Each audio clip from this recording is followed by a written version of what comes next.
bokk na si li ngeen doon gën a xeex mooy troisième mandat wala troisième candidature bu président Abdoulaye Wade. tey jii le président Macky Sall mi ngi maintenir le clair-obscur bu nekkee mën nañu ko waxee noonu. nii oui nii non la wax. tey jii lan mooy position wu Y'en a marre par rapport à cette question bien précise. S'il décide de faire un troisième mandat, il nous trouvera sur son chemin. Et ça sera cette fois-ci plus salé qu'Abdoulaye Wade.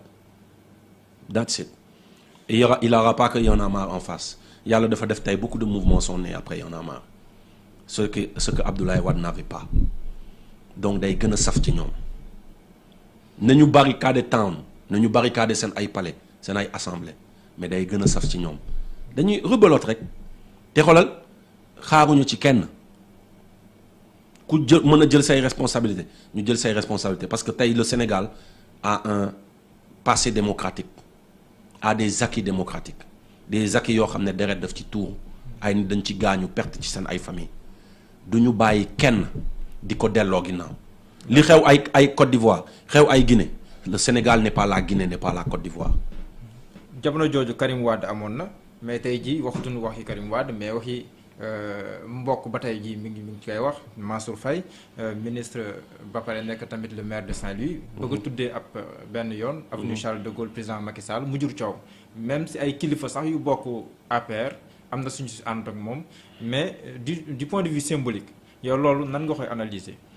li ma koy analyser mooy pour man saaga mënul weesu loolu tey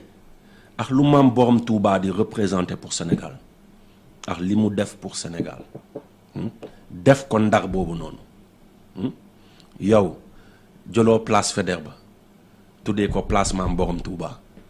jëloo allée boobu tuddee ko allée Maam Borom Touba nga ne da nga koy jël tuddee ko sa frère que les Sénégalais apprécient ñoo leen fal ñoo voté pour ñoom quoi qu'on dise que les Sénégalais apprécient si ce n'est pas les Chinois qui vont venir régler ce problème. maa ngi gis nag gars yi di jur waa Saint-Louis ñu ngi ñaxtu c'est super mais dama ne c'est pas une question de waa Saint-Louis kese Saint-Louis dafa am benn passé bu am solo ay Ndate Yàlla Mbodj bien avant Ndate Yàlla Mbodj Jëmbët Mbodj Talaatay Ndeer ils ont vécu il y a des braques qui se sont battus contre les colons qui ont sacrifié seen ay vie seen ay doom seen ay taaw pour ce Sénégal là. À ma connaissance li ñooñu sacrifié président Macky Sall sacrifié gu ko. mais lan mooy gêné si question boobu parce que président quoi qu'on xam nga lan mooy gêné. mooy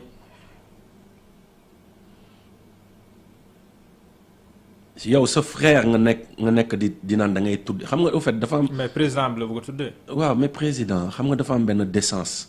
mooy ñenn ñi sax peut-être ci secteur job dañ koy tuddee déontologie. dafa rafetul encore une fois allez yooyu noonu ak yenn place yi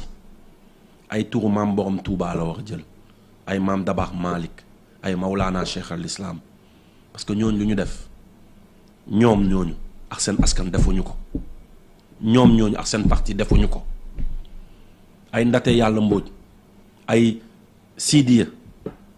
ay Diogomaay Madiaw Xor je peux te citer énormément de braques et de noms qui sont battus pour le Sénégal ci zone boobu. mais kon est-ce que jàng nañ du passé quoi ndax leçon yu passé yi par exemple avec Karim Wade coow fi juróom ndax ñi fi nekkoon jàng nañ si loolu. mon frère c'est les Sénégalais rek man la faute du ñoom de Sénégalais yi ñooy voté Sénégalais yi ñooy nangu seen ay subvention GIE bu élection yi ñëwee seen ay xartum. seen ay 5000 10 000 25 000 sénégalais yi ñooy dem voter ñooy xeex sax seen biir pour ñoo xam ne après élection ñu fàtte leen keroog koñ bi may fréquenté Gueule Tapée dafa am sama benn grand bi doon campagnal waa APR période campagne yi ñu doon jàppante yu métti mu ñëw keroog rek toog koñ ba rek rëccale non dëkk bi dafa métti franchement du lii la ñu waxoon quoi ma tourné xool ko reetaan ko gars yi ne ma lu tax nga koy ree ma ne dara ñoom la rek tey ñiy yuuxu dafa métti ñooñu doon saaga bi ñu doon defal lu la neex yaa tey ci réseaux sociaux yi ñooñu doon traité de tous les noms tey ñooy yuuxu on est tous coupables tey du suñu nguur kese yàlla da koy ne chaque peuple a le dirigeant qu'il mérite à l'image du peuple ñun noonu am na benn anecdote bu ma tànn raconter ma ne la xam nga luy Sénégal mooy directeur école bi day ñëw convoqué photographe bi ne ko dama bëgg a suba nga ñëw fotal ma sama xale yi dañu bëri 500 nga ma koy defal photographe bi ne ko waaw directeur woo maître bi waxal élèves yi suba kuy ñëw na indaale 1000 francs dañuy fotow maître bi dem ci élèves yi ne suba wax leen seen parent ku ñuy ñëw na indaale 1500 da ngeen di fotow élève bi dem ci yaay ji yaay suñu maître nee na suba ñu joxe 2000 francs dañuy fotow yaay ji xaar papa ji wàcc ne sa doom day fotow suba 2500 lañ ko laaj papa bi joxe 2500 yaay ji jël téeméer yi jox booy bi 2000 jël téeméer yi jox maître bi 1500 maître bi jël téeméer yi jox proviseur bi 1000 francs proviseur bi jël téeméer yi jox photographe bi 1000 francs c'est ça le Sénégal on est tous jox fa photographe bi téeméer on est tous coupables ñooy toog di seetaan bu coupure amee ñenn ñooy wàcc ci mbedd mi di casse coupure ñeneen ñi ne ah man ça ne me touche pas mooy li ma doon wax sama yenn morom artistes yi rek pour ñëwaat man leen ñenn mbalaxmaan ñi mu fa fekk démb man leen buy askan bi di ñaxtu fii parce que dañu coupé courant dañu coupé ndox yenn dañu leen coupé ndox de duñu leen fi gis mais tey comme te tëggu leen tëji lu ñu leen boîte de nuit ñu gis leen fi mën na leen lii yëfu hypocrite la. non mais xam nga mbalax bokkul vocation ak. saa waay mbalax nit mbalax duñ ko coupé ndox. trajectoire am léegi mbalax moom. mais duñ ko coupé ndox dañ koy coupé ndox wala coupé wuñu ko ndox dañ koy coupé courant wala coupé wuñu ko courant. dans Sénégal tamit xam na ay mbalax man yu engagé mais bari. am na mais encore une fois dama ne majorité ñi ma doon waxal démb yee grand bége gis nañu combat bi damay téye sa loxo ne la hey bii nit yi di xeex fii pour ay gaz ndox pour say avenir doom la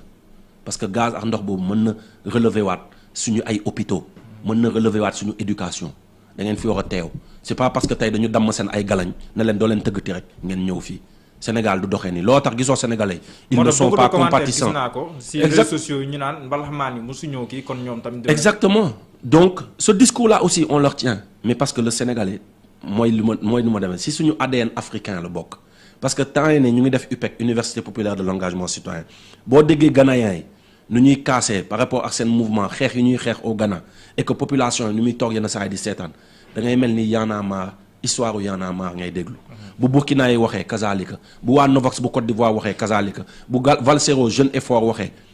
kazalika c'est africain. mais n'empêche le combat continuera et li ma neex rek mooy quand tu vois ñi sos Y'en a marre yëpp depuis le débat ils sont là et pourtant ils ont reçu des postes des propositions de postes de salaire de chauffeurs de garde-corps de attachés culturels dans les ambassades étrangères de ministres conseillers mais ils sont toujours là et ils maintiennent le cap.